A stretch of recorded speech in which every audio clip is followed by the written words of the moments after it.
नमस्कार श्रोते हो. आशा करतो की तुम्ही सर्व कुशल मंगल आहात. आज आपण ऐकणार आहोत पापमोचनी एकादशीचे महत्त्व. हिंदू धर्मामध्ये प्रत्येक एकादशीचे विशेष महत्त्व सांगितले आहे.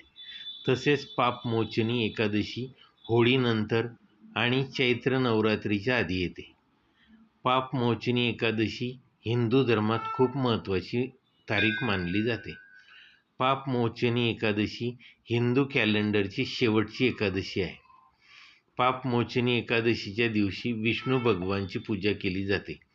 या दिवशी विष्णू भगवानाची पूजा केल्यामुळे जीवनामध्ये झालेल्या पापांपासून मुक्ती मिळण्यास मदत होते आणि धार्मिक मान्यता आहे.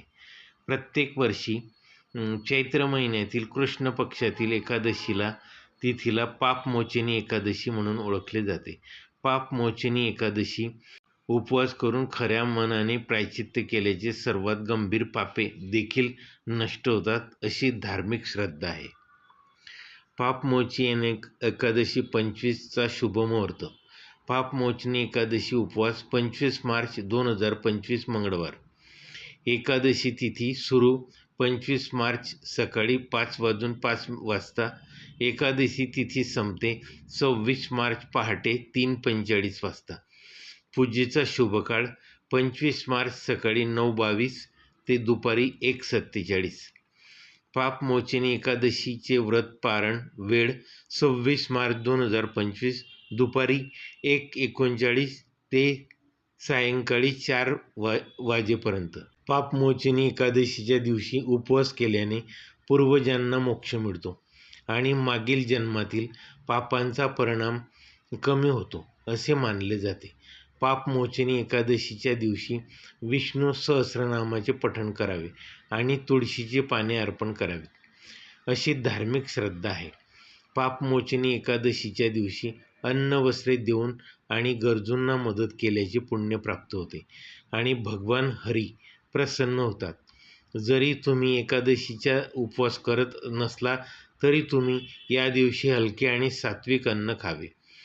एक पौराणिक मान्यता आहे की पापमोचनी एकादशीच्या दिवशी भगवान विष्णूने पाप राक्षसाचा नाश केला, जेणेकरून त्यांचे अनुयायी पापांच्या ओझ्यातून मुक्त होऊन शकतील. पद्मपुराणानुसार राजा मंदात त्यांच्या पापामुळे खूप दुःखी होता आणि त्याला वशिष्ठ ऋषींनी मार्गदर्शन केले. त्यांनी राजा मंदाताला पापमोचनी एकादशीचे व्रत करण्यास सल्ला दिला.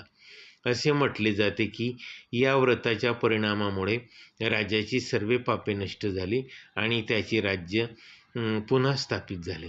भगवान श्रीकृष्णाने अर्जुनाला या एकादशीची महिमा सांगितला आणि सांगितले की या व्रताच्या पुण्यामुळे सर्व पापांचा नाश होतो.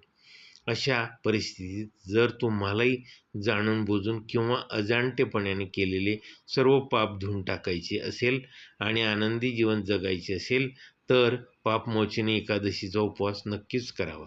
माझी पापमोचनी एकादशीची कथा शांतपूर्वक ऐकल्याबद्दल धन्यवाद. माझ्या या व्हिडिओला लाईक आणि शेअर व सबस्क्राईब करायला विसरू नका. धन्यवाद.